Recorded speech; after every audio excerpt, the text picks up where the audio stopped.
Assalamualaikum warahmatullahi wabarakatuh. Saya akan membuat remet MTK yang video tentang bangun ruang.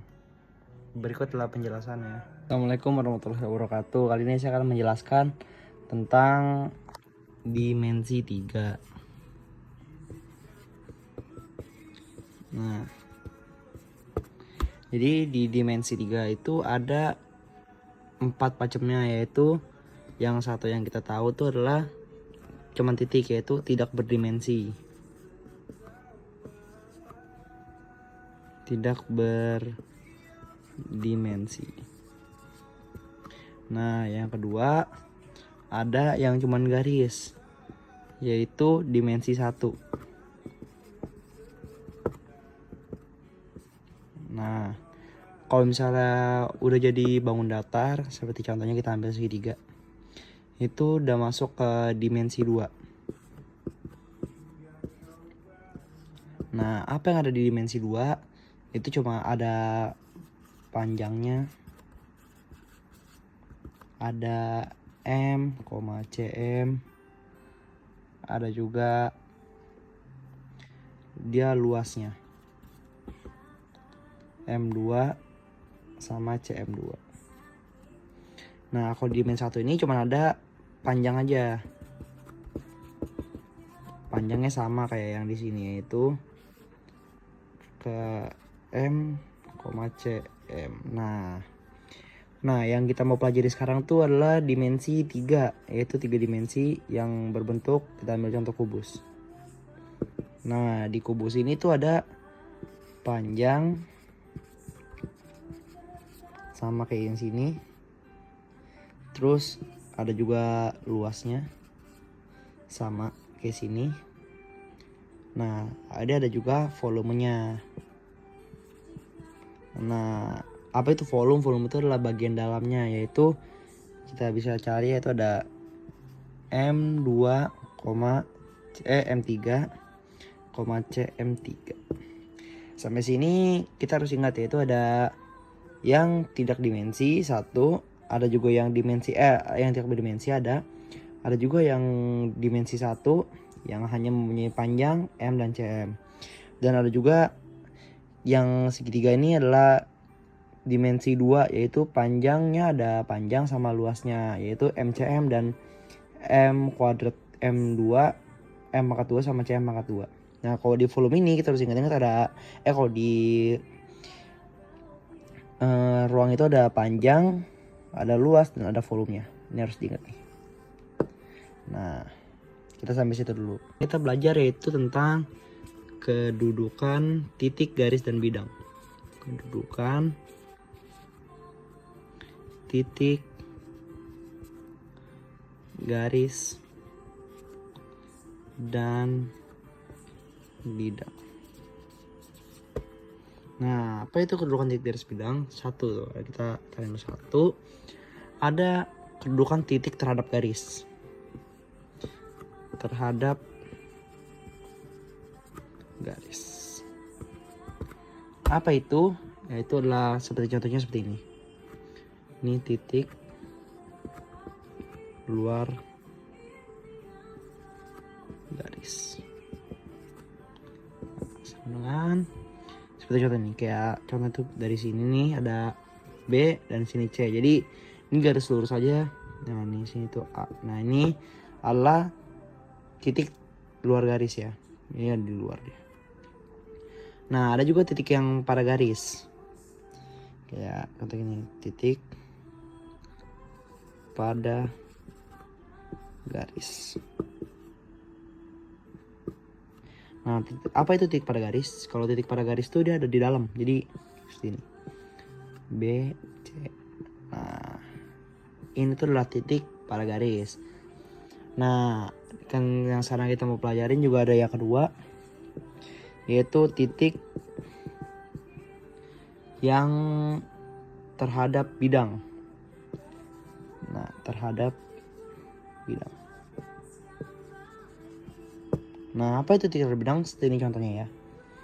Kita buat contohnya jajar genjang. Nah, titik terhadap bidang tuh dia di sini. Ini kan A. Nah, sini itu masih di luarnya juga sama kayak tadi yang titik terhadap garis. Nah, ada juga yang ketiganya tuh dia pada bidang. Nah, ini kalau pada bidang tuh di sini dia. Nah, ini tuh pada bidang. Jadi bedanya kalau dia di luar, kalau dia di dalam. Jadi ini ada titik yang terhadap bidang tapi di dalam, ada juga yang titik pada bidang. Ini pada bidang. Pada bidang. Nah, kita lanjut ke materi selanjutnya. Jadi ini harus diingat-ingat ya, ada juga yang titik terhadap garis, titik keluar garis, ada juga titik pada bidang.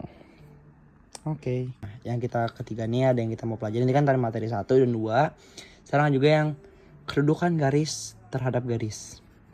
Kedudukan garis terhadap garis. Nah, ada 2 nih contohnya, seperti yang kedudukan garis sejajar, yang sejajar. Ya, itu seperti ini. Nah, ini E dan ini tuh G.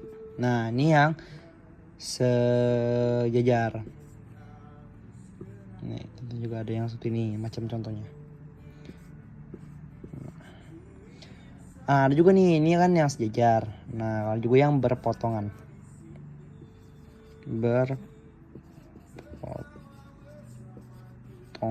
Nah, yang berpotongan tuh karena sesuai dengan namanya dia seperti ini, kayak tanda X. Nah, ini berpotongannya nih. Jadi ada A, F, dan yang sininya G.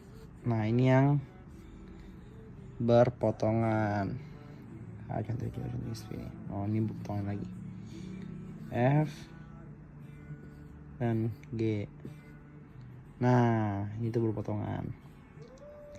Ada juga nih satu lagi nih, ini kan yang pertama, yang kedua, dan yang ketiga. Itu ada garis yang bersilangan. Jadi bersilangan.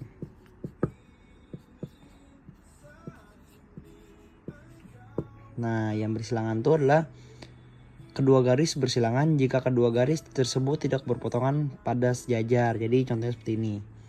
Kayak satu gini F, nah yang satu tuh ke samping dia. Nah, jadi ini bisa kita lihat itu bersilangan.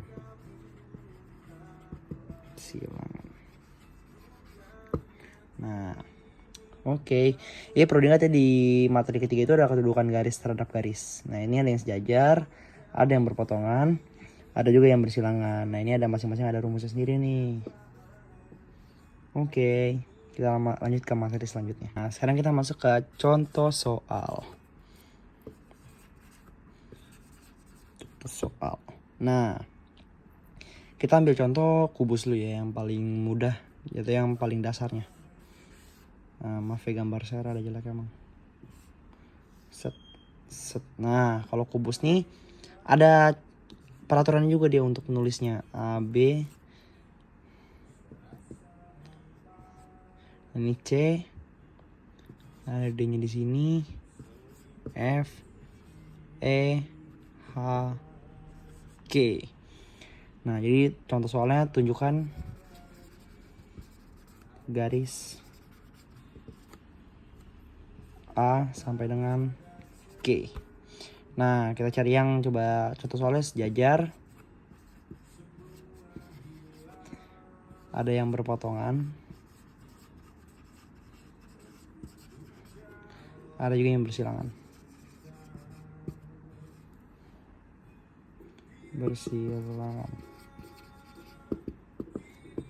Nah, kalau yang sejajar, kita cari yang sejajar. Kayak contohnya H dan G nih. Dia kan cuma garis lurus nih kan. Jadi dia masuknya ke sejajar. H, G. Ada juga di sini D dan C. Kita cari C-nya di sini karena C-nya sama D-nya segini, jadi dia masuknya ke sejajar. Dan seterusnya kayak A ke B nih contohnya. Nah, sampai sini harus sudah paham ya yang mana yang sejajar. Sejajar tuh hanya garis lurus. Sekarang kita masuk ke yang berpotongan, yaitu kita ambil contoh di sini ada H dan G. H dan G. Ada juga di sini H dan E. Kita ambil contoh seperti H dan E nih. H dan E itu di sini kan. Nah, dia masuknya ke berpotongan. Nah, kita ambil juga G dan C. Karena G dan C garis lurus ke bawah, dia masuknya berpotongan. Nah, sekarang kita cari yang bersilangan. Seperti H dan G lagi masuknya dia bersilangan. Nah, ada juga E dan A. Kenapa bisa E dan A? Karena dari garis ke bawah gini masuknya bersilangan.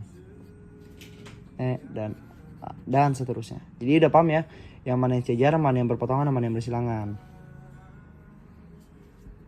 Oke, sejajar tuh lurus, berpotongan tuh dia motong seperti ini. Nah, ada juga yang bersilangan yang kayak gini contohnya tadi di awal. Oke, kita lanjut ke materi selanjutnya. Nah, setelah yang tadi itu, sekarang kita masuk ke rumus Pythagoras. Nah, di rumus Pythagoras nih, ini sedikit lebih advance lagi ya. Jadi kita ambil coba Pythagoras. Seperti ini itu Pythagoras. Oke-nya ya. Y, R, dan X. Nah, rumus itu seperti ini nih. R itu sama dengan 2X 2 tambah Y2. Nah, di sini ada X-nya. R2 dan Y2. Nah, di Y-nya ada R2 X2. Nah, kita ambil contoh di sini. Nah, kita gambar kubus lagi ya, yang paling mudah di antara yang lain. Nah, kubus masih sama AB sampai G.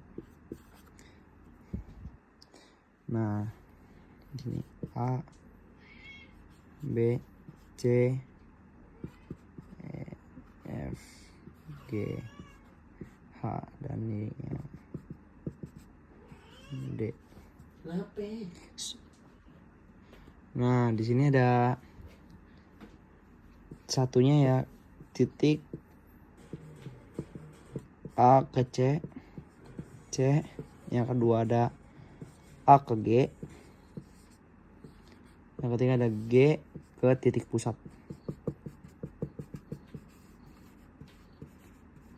Nah,